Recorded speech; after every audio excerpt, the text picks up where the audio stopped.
আসসালামু আলাইকুম। প্রিয় দর্শক, মঞ্চের আলাপচারিতায় আপনাদের সকলকে আমন্ত্রণ জানাচ্ছি। আজকে যে বিষয়টি নিয়ে কথা বলতে চাই সে বিষয়টি বাংলাদেশে কখনো মানুষের কাছে ভালোভাবে উপস্থাপন করেনি বাংলাদেশের জঙ্গিবাদী, মৌলবাদী এবং ভারত বিরোধী যে শক্তিটি রয়েছে সেই শক্তি বলয়। এবং সেটি না করার ফলে বাংলাদেশে যে একটি ভারত বিরোধী মনোভাব তৈরি হয়েছে, নতুন প্রজন্মের মধ্যে যে একটি ভারত বিরোধী মনোভাব, আপনি খেয়াল করে দেখেন, সে জানে না ভারতকে কেন ঘৃণা করতে হবে। সে জানে না ভারতের সাথে আমাদের সমস্যাটা কোথায়। সে শুধু জানে ভারত হিন্দুর দেশ, ভারতকে ঘৃণা করতে হবে।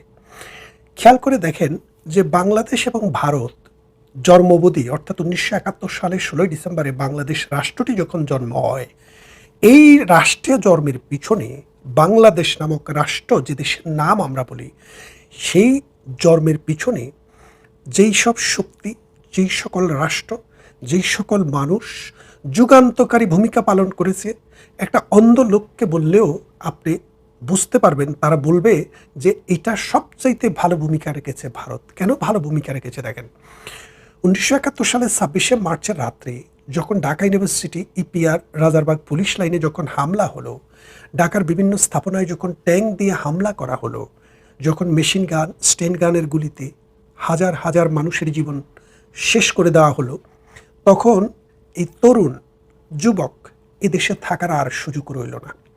যদি কেউ রাজাকারে যোগদান করে, আল শামস, শান্তি কমিটি, আলবদরে যোগদান করে, তাহলে তারা পাকিস্তানের লোক। আর যদি এগুলোতে অংশগ্রহণ না করে, তাহলে এই যুবকেরা বাংলাদেশপন্থী লোক অথবা ভারতের চর নামে খ্যাত। যার কারণে সব সময় তাদের উপরে স্টিম রোলার, তখন বাধ্য হয়ে ছেলেবেলেরা বাংলাদেশের স্বাধীনতা যুদ্ধে ঝাঁপিয়ে পড়ে। এই যুদ্ধ দেশের ভেতরে থাইকা করা সম্ভব ছিল না, কারণ একটি প্রশিক্ষিত লক্ষাধিক সেনাবাহিনী নিয়ে যখন এই ছোট্ট একটা ভূখণ্ডে আক্রমণ করা হয় দেশের রাজধানীতে বসে, তখন দেশের মানুষের পক্ষে তাদের সাথে লড়াই করা অত সহজ না। তখন তারা আমাদের প্রতিবেশী রাষ্ট্র সীমান্ত খুলে দেয়, সীমান্ত পাড়ি দিয়ে ভারতে চলে যায়, কেউ আগরতলায়, কেউ দিল্লি, কলকাতায়, নানা শহরে যায়, আসাম দিয়ে যায়। যাওয়ার পর তারা সেখানে যুদ্ধের ট্রেনিং গ্রহণ করে, মুক্তিযুদ্ধে নাম লেখায় মুক্তিযোদ্ধা হিসেবে। এবং ভারত তাদেরকে অস্ত্র দিয়েছে, ট্রেনিং দিয়েছে, খাবার দিয়েছে, এবং পৃথিবীর নানান দেশ থেকে আমাদের জন্য অস্ত্র সংগ্রহ করে দিয়েছে। এবং এই সর্বোপরি সর্বশেষ পর্যায়ে এসে ভারতীয় যৌথ বাহিনী বাংলাদেশে পাকিস্তানিদের উপরে বোমা হামলা করে, সরাসরি স্থল হামলা করে তাদেরকে দুর্বল করে এই স্বাধীনতা যুদ্ধের সর্বশেষ পর্বটি শেষ করে। তাহলে খেয়াল করে দেখেন, বাংলাদেশের জন্মের সাথে ভারতের সম্পর্ক ওতপ্রোতভাবে জড়িত। আরেকটি শক্তি ছিল যারা আল বদর, আল শাম, রাজাকার, শান্তি কমিটি, নিজামে ইসলামী, মুসলিম লীগ এবং জামাতে ইসলামী নামে যারা এই দেশটাতে অপারেশন চালিয়েছে, তারাও কিন্তু 16 ডিসেম্বরে সোহরাওয়ার্দী উদ্যানে আত্মসমর্পণ করেছিল, তৎকালীন রেস কোর্স ময়দানে। তা এখন খেয়াল করে দেখেন, কালক্রমে বাংলাদেশ যখন 1971 সালে স্বাধীন হয়, নিতেন পক্ষে কমের দিকে বাংলাদেশে 19% উপরে হিন্দু জনসংখ্যা ছিল।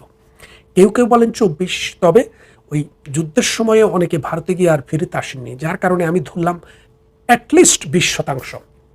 এই 20% হিন্দুর মধ্যে দেশ স্বাধীন হলো, হিন্দুদের ভূমিকা অনেক, ভারতের ভূমিকা অনেক, অথচ হিন্দুরাই দেশে থাকতে পারলো না। 10% হিন্দু এখন বাংলাদেশে থাকলেও আর 10% হিন্দুকে বিটামাটি রেখে ভারতে চলে যেতে হয়েছে। খেয়াল করে দেখেন, এই দেশটি যে বাংলাদেশ, এটি কিন্তু হাজার হাজার বছর থেকে সনাতন ধর্মের মানুষের দেশ ছিল। সেই সনাতন ধর্মের মানুষের দেশ থেকে এই সনাতনীরাই কিন্তু বিদায়ী হতে হলো বেশিরভাগ। এরপরে দেখেন, ভারত আমাদেরকে, যখনই আমাদের খাদ্য সমস্যা হয়, ভারত থেকে আমরা পৃথিবীর অন্য যে কোনো দেশের চাইতে কম দামে খাদ্য আমদানি করি। আমাদের যখনই ডালের, চালের, লবণের, তেলের সংকট হয়, আমরা পৃথিবীর যে কোনো দেশের চাইতে কম দামে ভারতের কাছ থেকে আমদানি করি। এরপরে ভারত আমাদেরকে নানানভাবে বিভিন্ন জাতীয় এবং আন্তর্জাতিক সংগঠনের সদস্যপদ পেতে, ইভেন আমাদের যে ক্রিকেটে আমরা যে টেস্ট ক্রিকেটের যে মর্যাদা পেয়েছি, সেখানেও কিন্তু ভারত একটি গুরুত্বপূর্ণ ভূমিকা রেখেছে। তার মানে বাংলাদেশের যে অর্থনৈতিক যে সাহায্য, যেটা মানে মনে করেন যে ঋণ সাহায্য, প্রকল্প সাহায্য, পৃথিবীতে যদি আপনি 3টি দেশের নাম করেন, এই 3টি দেশের মধ্যে একটি দেশ হচ্ছে ভারত। ভারত খুব ধনী দেশ না, মাথাপিছু আয়ের দিক থেকে, জীবনযাত্রার মানের দিক থেকে প্রায় বাংলাদেশের সমমানের। কারণ বাংলাদেশ ইউনিটারি স্টেট, ছোট দেশ। এর মানে একটা গ্রামের সাথে শহরের সাথে জেলা শহরের সাথে রাজধানী শহরের কানেক্টিভিটি খুব ভালো। এবং ছোট দেশ হওয়াতে আমাদের হেলথ, স্যানিটেশন এগুলোতে খুব আমরা ভালোই উন্নতি লাভ করেছি, যার কারণে ভারতের মানুষের জীবনযাত্রা অনেকটা কম বেশ আমাদের মতোই। কিন্তু তারপরেও আমাদেরকে যারা বৈদেশিক ঋণ সাহায্য দেয়, তাদের মধ্যে প্রথম 5টি দেশ বা 3টি দেশের মধ্যে ভারত হচ্ছে একটি দেশ। আমাদের যখন তেলের সংকট হয়, আমরা খুব তাড়াতাড়ি আমাদের বর্ডারের কাছে থাকার কারণে ভারত থেকে সে সাহায্যটা গ্রহণ করি। খেয়াল করে দেখেন, এর ফলে ভারতের সাথে আমাদের যে সম্পর্কটা, এই সম্পর্কটা হওয়ার কথা ছিল মধুর সম্পর্ক। কিন্তু ভারতের সাথে সম্পর্কটা আমাদের সেই মধুর কারা রাখেনি? যারা 1971 সালের পরাজিত শক্তি। এই পরাজিত শক্তির সাথে বিএনপি কিন্তু সব সময় একটা শোক রেখেছে। কেন রেখেছে? কারণ তারা জানে যে বাংলাদেশ আওয়ামী লীগ যে শক্তি, এটা মাটি এবং মানুষের শক্তি, মুক্তিযুদ্ধের সপক্ষের শক্তি। বিএনপি যদি রাজনীতি করতে হয়, তাহলে তাদেরকে মুক্তিযুদ্ধ বিরোধী, স্বাধীনতা বিরোধী, ভারত বিরোধী যে শক্তি আছে, সেই শক্তিটাকে ক্যাশ করতে হবে। শুধু রাজনৈতিক কারণেই ভারতের সাথে এই দুঃসম্পর্ক, অর্থাৎ সম্পর্কটিকে নষ্ট করে ফেলার খেলাটা বিএনপি সবসময় খেলেছে। এরপরে দেখেন, বাংলাদেশ ভারত থেকে প্রতি বছর 10 বিলিয়ন আমদানি করে। কেন আমদানি করে? ভারতের সাথে আমরা আমদানি করবো কেন? আমরা অন্য দেশ থেকে আমদানি করতে পারি না কেন? ভারতকে কেন আমরা 10 বিলিয়ন দিব? ভারত আমাদের 1 বিলিয়নের চাইতে কম আমাদের থেকে কিনে, আমরা 10 বিলিয়ন কেন কিনবো? মায়া করে? ভারত আমাদের প্রতিবেশী, মায়া করি আমরা। 71 সালে আমাদের সাথে যুদ্ধে সহযোগিতা করছে, সেই জন্য আদর করে ভারতের থেকে কিনি? না ভাই, না বন্ধুরা। আপনারা একটা কথা মনে করেন যে ট্রান্সপোর্টেশন কস্ট, যেমন মনে করেন সাম্প্রতিক সময়ে আমেরিকা থেকে গম কিনা হচ্ছে। তো আমেরিকা থেকে গম কেনার পর এই গম বাংলাদেশ থেকে আমেরিকার যে সমুদ্র পথের দূরত্ব হলো 27,000 কিলোমিটার। তো এখন ভারতের সাথে দূরত্বটা কত? 7 কিলোমিটার, 7 মিটার। কারণ বর্ডারের এপাশ আর ওপাশ। আপনি একটা কিছু কিনবেন, ট্রাকে করে আপনি ঠেলে দিলে বাংলাদেশে চলে আসছে। খেয়াল করে দেখেন, আর আমেরিকা থেকে আনতে আপনাকে 27,000 কিলোমিটার সমুদ্রপথ পাড়ি দিয়ে আসতে হয়। 1 কেজি আটা, 1 কেজি চাল, 1 কেজি লবণ যদি আমেরিকা থেকে কিনেন, সেটা বাংলাদেশে আসতে আসতে যেই দাম হয়, ভারত থেকে আনলে কিনা দাম তার অর্ধেকও হয় না, 3 ভাগের 1 ভাগও হয় না। তাহলে খেয়াল করে দেখেন, এখন আপনি আমেরিকা থেকে না কিনে ভারত থেকে কেন কিনছেন? শুধুমাত্র আপনার লাভের জন্য। ভারতেরও লাভ আছে, ভারতের লাভ থাকবে না কেন? তারা প্রডিউসার, তারা আপনার কাছে বিক্রি করতেছে, তাদেরও লাভ আছে। কিন্তু বড় লাভটা আপনার, কারণ আপনি আপনার প্রয়োজনে আনছেন। খেয়াল করে দেখেন, ভারত আমাদের কাছে যেসব প্রোডাক্ট বিক্রি করে, তার 1 নম্বরে হচ্ছে গার্মেন্টস ম্যানুফ্যাকচারিংয়ের জন্য আমাদের যে সুতা দরকার, তুলা দরকার, বাটন দরকার, জিপার দরকার, এই জিনিসগুলো মূলত আমরা ভারত এবং চায়না থেকে ক্রয় করি। তো চায়না থেকে আমাদের দেশে একটা শিপমেন্ট আসতে প্রায় 15 দিন থেকে 1 মাস সময় লেগে যায়, যার কারণে আমাদেরকে কুইক পেতে হলে ভারত থেকে আনতে হবে। এবং প্রোডাক্টের ভ্যালু, অর্থাৎ এই কাঁচামালের ভ্যালু ভারতে এখন যা আছে, চায়নাতে তার চেয়ে 10% বেশি। চায়নাতে কিন্তু ম্যানুফ্যাকচার্ড প্রোডাক্টের দাম কম ভারতের চাইতে, কিন্তু কাঁচামালের দাম ভারতের চাইতে 10 থেকে 15% বেশি। কেন বেশি?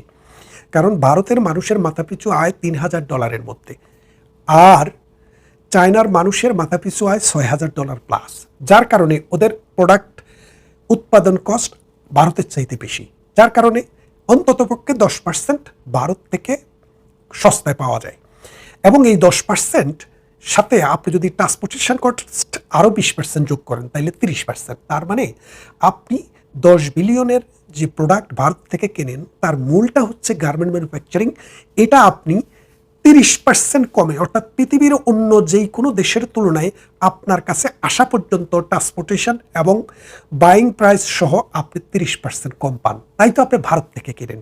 আর যদি দাম আরও একটু বেশি হতো ভারতে, আর যদি অন্য দেশ থেকে ভারতের চাইতে কম দামে আনতে পারতেন, তাহলে আপনি চায়না থেকেই আনতেন, আপনি পাকিস্তান থেকে আনতেন। অবশ্য পাকিস্তানের সেই সক্ষমতা নেই। আপনি আমেরিকা থেকে আনতেন, অথবা পৃথিবীর অন্য কোনো দেশ থেকে আনতেন। কিন্তু ভারত থেকে আপনি এই গার্মেন্টস ম্যানুফ্যাকচারিংয়ের 10 বিলিয়নের প্রোডাক্টটা আনছেন এই কারণে যে আপনার কাছ থেকে 2 দিনের শিপমেন্ট দেওয়া যায়, 5 দিনের শিপমেন্ট দেওয়া যায়, আর কম দামে আপনি আনতে পারেন। তা না হলে আপনি কখনো ভারত থেকে আনতেন না। এক, দ্বিতীয়ত আরেকটা বিষয় খেয়াল করে দেখেন, আমেরিকার যে তুলা উৎপাদন, আমেরিকা যে তুলা বিক্রি করে, এই তুলাটি বাংলাদেশে আসতে কতদিন সময় লাগে? 1 মাস 2 মাস। আপনার এখন হঠাৎ দরকার, তাহলে আপনি ভারতে যেতে হবে। খেয়াল করে দেখেন, আমাদের প্রধানমন্ত্রী শেখ হাসিনা যখন ক্ষমতার থেকে চলে যান, তখন বাংলাদেশে এই যে এলপি গ্যাসের যে সিলিন্ডার, একটা সিলিন্ডারের দাম ছিল 1200 টাকা প্লাস। কারণটা কি? কারণটা হচ্ছে প্রধানমন্ত্রী শেখ হাসিনা থাকার সময়ে তিনি 15 বছরের একটি চুক্তি করেছিলেন কাতারের সাথে, যে চুক্তিটি 2032 সাল পর্যন্ত। এই চুক্তিতে আমাদের প্রত্যেক ইউনিট গ্যাসের দাম ছিল $9 থেকে $11। খেয়াল করে দেখেন, $9 থেকে $11।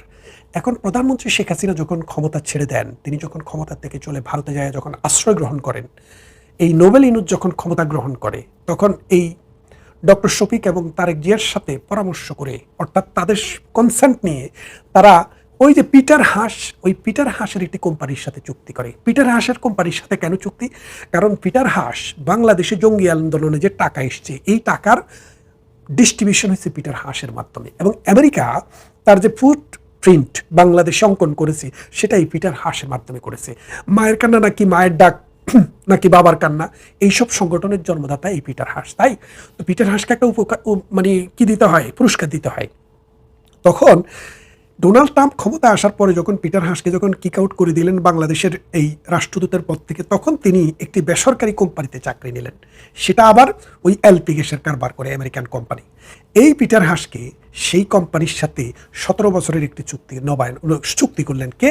ডক্টর ইউনূস, এই তারেক রহমান এবং এই জামাতের মুরব্বী। এবং তাদের সাথে প্রতি ইউনিট গ্যাসের দাম হচ্ছে $44। Can you imagine? আপনারা হয়তো বলবেন যে আমি আপনাদেরকে কি খাওয়াচ্ছি। না, আমি কিছু খাওয়াচ্ছি না। আপনারা একটু চেক করে দেখেন। আর বাংলাদেশের মানুষ যারা, তারা একটু খেয়াল করে দেখেন, শেখ হাসিনার সময়ে আপনারা এলপি গ্যাস কত দিয়ে কিনতেন। এখন দেখেন, এই 1200 টাকা বা 1500 টাকার গ্যাস $44 হওয়ার পরে এখন আপনি কিনবেন $4000 দিয়ে। এখন প্রাথমিক দিকে হয়তো তারা কিছুদিন ভর্তুকি দিয়ে আপনাদের কাছে বিক্রি করবে, কারণ তাদের প্রভুদেরকে খুশি রাখার জন্য। এখন খেয়াল করে দেখেন, কাতার আমাদের দেশ থেকে কাছে, কাতারের উৎপাদন কস্ট আমেরিকার চাইতে কম, এবং কাতার থেকে আমাদের দেশে আসতে যে ট্রান্সপোর্টেশন কস্ট, সেটা 3 ভাগের 1 ভাগ। কারণ কাতার হচ্ছে বাংলাদেশ থেকে 4000 মাইল দূরে, 4000 কিলোমিটার দূরে, 5000 কিলোমিটার দূরে ধরেন, আর আমেরিকা 27000 কিলোমিটার দূরে। তাহলে আপনি বোঝেন কত দূর থেকে আসতে আসতে কি পরিমাণ কস্ট পড়ে। সেই জন্য এখন কাতারকে বাদ দিয়ে ওই প্রভু আমেরিকার কাছ থেকে আনা ধরছে। এখন এই গ্যাস যদি ভারতে থাকতো, তাহলে আপনি কত টাকা দিয়ে পেতেন? আপনাকে কি $44 দিয়ে কিনতে হতো? না, আপনি $20 দিয়ে কিনতেন। তাহলে আপনি তখনও ভারতের মুখাপেক্ষী হতেন। সালাউদ্দিন সাহেব যখন অর্থ মন্ত্রণালয়ের দায়িত্বে ছিলেন, তারা পৃথিবীর কোন কোন দেশ থেকে যেন চাল কিনবেন, 10,000 মেট্রিক টন চাল কিনবেন, তখন তিনি ঘোষণা করলেন যে আমরা ভারত থেকে কিনবো। সাংবাদিকেরা জিজ্ঞেস করলো, ভারতের সাথে আপনাদের এত রেশারেশি, শেখ হাসিনাকে আশ্রয় দিয়েছে, তাকে ফেরত চান, নানান জটিলতা, তা আপনারা ভারত থেকে কেন কিনবেন, অন্য দেশ নয় কেন? বলে যে ভারত থেকে কিনলে প্রতি কেজিতে আমাদের 10 টাকা সাশ্রয় হয়। খেয়াল করে দেখেন, গ্রামের প্রান্তিক মানুষ, জেলে, কামার, কুমার, মেঠে মজুর, রিক্সাওয়ালা, ঠেলাওয়ালা এবং ছোটোখাটো মানে কাজ করে যারা জীবনযাপন যারা ধারণ করে, প্রতি কেজিতে তাদের মনে করেন একদিনে যদি 5 কেজি চাল লাগে, 5×10 50 টাকা তাদের সেভ। 50 টাকা হলে মাসে 1500 টাকা। এই যে 1500 টাকা আপনার কাছে হয়তো কিছু না, কিন্তু তাদের কাছে অনেক কিছু। সেই জন্যই ভারত থেকে কেনা হয়। খেয়াল করে দেখেন, এবং ভারতের সাথে আমাদের যে সম্পর্কের ডাইমেনশন, এটা আপনারা মানে অন্যের হাতি দেখার মতো দেখবেন না, আর একটু ব্রডলি দেখবেন। ভারত থেকে আমাদের দেশে যে নদী আসে, যে 54টা নদী, পদ্মা, মেঘনা, যমুনা হইতে শুরু করে যত বড় বড় নদী আছে আমাদের, সমস্ত নদীর উৎপত্তিস্থল ভারত। এবং দিন যত যাচ্ছে, মহাভারত প্রতিদিন অর্থনৈতিকভাবে তারা স্বাচ্ছন্দ্য তাদের বাড়তেছে, এবং মিঠা পানির বহুমাত্রিক ব্যবহারও প্রতিদিন বাড়তেছে। ভারত চাইলে কিন্তু পানি ডাইভার্ট করতে পারে। এখন আপনি যদি ভারতের সাথে সম্পর্কটা ভালো না রাখেন, তাহলে আপনার মিঠা পানি, আপনার শুষ্ক মৌসুমে আপনি মিঠা পানি পাবেন না। আমরা জানি হার্ডিন ব্রিজের নিচ দিয়ে এক সময় কি চলতো, ঠেলা গাড়ি চলতো, ট্রাক চলতো। প্রধানমন্ত্রী শেখ হাসিনা 98 সালে ক্ষমতায় যখন ছিলেন, তখন ভারতের সাথে গঙ্গার পানি চুক্তিটি করেছিলেন 30 বছরের, যেটি সেপ্টেম্বরে শেষ হয়ে যাচ্ছে। এখন এই গঙ্গার পানি চুক্তি করার পর বাংলাদেশের খাদ্য উৎপাদনের চিত্র বদলে যায়। কিরকম? শুষ্ক মৌসুমে আমরা বিশাল খাদ্য উৎপাদন করতে পারছিলাম পানির ব্যবহার করে, এবং বাংলাদেশ খাদ্যের স্বয়ংসম্পূর্ণতা অর্জন করে। তার মানে বাংলাদেশে খাদ্যের স্বয়ংসম্পূর্ণতা অর্জন করার পিছনে ভারতের অবদান অনেক। এখন আপনি বলবেন ভারতে নদীর পানি বন্ধ করবে কেন? কেন করবে না? আপনার সাথে তার যদি প্রীতি থাকে তাইলে হয়তো করবে না, কিন্তু আপনার সাথে যদি প্রীতি না থাকে আমি দেবো না আপনাকে। আপনি কি করতে পারবেন? আপনার হাতে দুইটি অস্ত্র আছে। এক হলো ভারতের সাথে যুদ্ধ করে ভারতকে পরাজিত করবেন, করে তার কাছ থেকে পানি ছিনিয়ে আনবেন। সেই ক্ষমতা আছে? নেই। আপনি ভারতের সাথে যুদ্ধ করে পারবেন না। আরেকটি সুযোগ আছে, সেটি হলো আন্তর্জাতিক আদালতে ভারতের বিরুদ্ধে একটি সালিসি মামলা করতে পারেন। এখন সালিসি মামলা করার পূর্বশর্ত হচ্ছে যে দুটি দেশের মধ্যে সালিশ হবে, সেই দুটি দেশ ওই পার্টিকুলার কনভেনশনের সিগনেটরি স্টেট হতে হয়। এই যে নদী কনভেনশন, ভারত এবং চায়না এই দুটি দেশ নদী কনভেনশনে সিগনেচার করেনি। সুতরাং জাতিসংঘের কোনো ক্ষমতা নেই যে বাংলাদেশের সাথে ভারতের কোনো ডিসপিউট হলে নদী নিয়ে, পানি নিয়ে জাতিসংঘের অধীনে কোনো বিচার সম্ভব না। তাহলে আপনি খেয়াল করে দেখেন, এই পথ যখন সম্ভব না, আবার তার সাথে আপনি জোর করেও পারবেন না, তাহলে আপনাকে কি করতে হবে? আপনাকে ডিপ্লোমেসি করতে হবে। কোন ডিপ্লোমেসি? মানবিক ডিপ্লোমেসি, প্রতিবেশী সুলভ ডিপ্লোমেসি। আপনার যে সভ্যতার ইতিহাসের সাথে আপনার সাথে তার যে যোগসূত্র, সেই ডিপ্লোমেসি।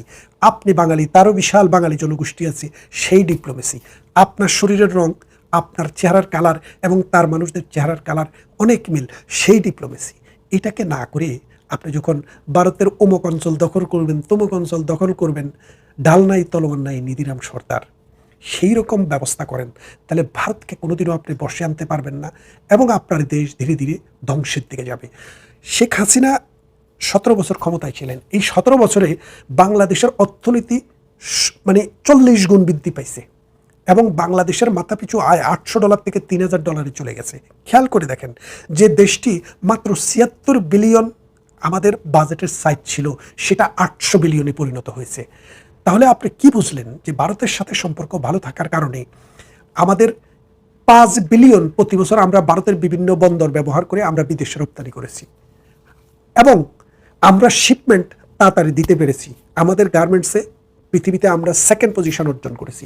এখন ভারতের বন্দর যখন আমাদের জন্য বন্ধ, ভারতের সমুদ্র বন্দর যখন, হলুদিয়া পোর্ট যখন বন্ধ আমাদের জন্য, ভারতের বিমানবন্দর যখন আমাদের জন্য বন্ধ, ভারতের স্থলবন্দর যখন আমাদের জন্য বন্ধ, তখন আমাদের অর্থনীতি, আমাদের যে গার্মেন্ট ম্যানুফ্যাকচারিং, সেখান থেকে আয় কমে যাচ্ছে, এবং আমরা 3 নম্বরে চলে গেছি এখন, অর্থাৎ এখন আর 2 নম্বরে নেই। তার মানে আপনি চোখে দেখেন আর না দেখেন, ভারত আমাদের বন্ধু হিসেবে থাকা, অর্থনৈতিক সহযোগী হিসেবে থাকা আর শত্রু হিসেবে থাকা, এই দুটার পার্থক্য হচ্ছে আপনি প্রতিদিন গরিব হবেন, আপনি প্রতিদিন বিক্রি হবেন, আর ভারতের সাথে সুসম্পর্ক থাকলে আপনি প্রতিদিন কাঁধে কাঁধ মিলিয়ে অর্থনৈতিক উন্নয়নে পথে থাকবেন, দেশ উন্নত হবে, এবং দুটি দেশের মানুষের মধ্যে ভ্রাতৃত্ব বন্ধন আরও সুদৃঢ় হবে।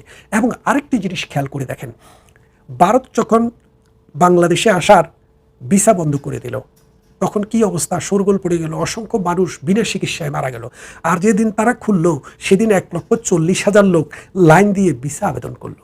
একদিকে আপনি ভারতকে গালিগালাজ করবেন, আরেকদিকে ভারতের ভিসার জন্য আপনি হই হাল্লা করবেন। আমাদের যে এই চিন্তা চেতনা, এই বৈপরীত্য, এর মূল কারণ হচ্ছে ধর্মীয় উন্মাদনা। আমাদের দেশে মোল্লারা হাটে মাঠে ঘাটে যেই কোনো জায়গায় ওয়াজ, আমাদের দেশে মসজিদের চাইতে, স্কুলের চাইতে এখন মাদ্রাসা ছাত্র বেশি, বলৎকারও বেশি হচ্ছে, কারণটা তো বুঝতেই পারছেন। এই বলৎকারকারী গোষ্ঠী যেখানে সেখানে ভারত বিরোধী একটা স্লোগান তৈরি করে মানুষের মগজে এবং মননে এই বিষটা ঢুকায়, যার কারণে বাংলাদেশ প্রতিদিন ভারত বিরোধী মানুষের সংখ্যা বাড়ছে। এই ভারত বিরোধী মানুষের সংখ্যা যতদিন বাড়বে, ততদিনে বাংলাদেশ আস্তে আস্তে প্রান্তিক লেভেল থেকে ধ্বংসের দিকে যাবে। আর যখনই ভারতের সাথে যৌক্তিক আচরণ করবে, ভারতের সাথে একটা সুসম্পর্ক থাকবে, তখনই বাংলাদেশ শুধু মাথা উঁচু করে দাঁড়াবে, এবং বাংলাদেশ তার নিজের পরিচয়ে, নিজের স্বাধীনতা সার্বভৌমত্বকে ব্যবহার করতে পারবে। এটি অনেক বড় ইস্যু। আজকে এটা নিয়ে আর বেশি কথা বলতে গেলে আমার ভিডিও অনেক বড় হয়ে যাবে। আপনারা যারা দেখছিলেন সবাইকে আবারও শুভেচ্ছা, ভালো থাকবেন, কথা হবে অন্য কোনো ভিডিওতে।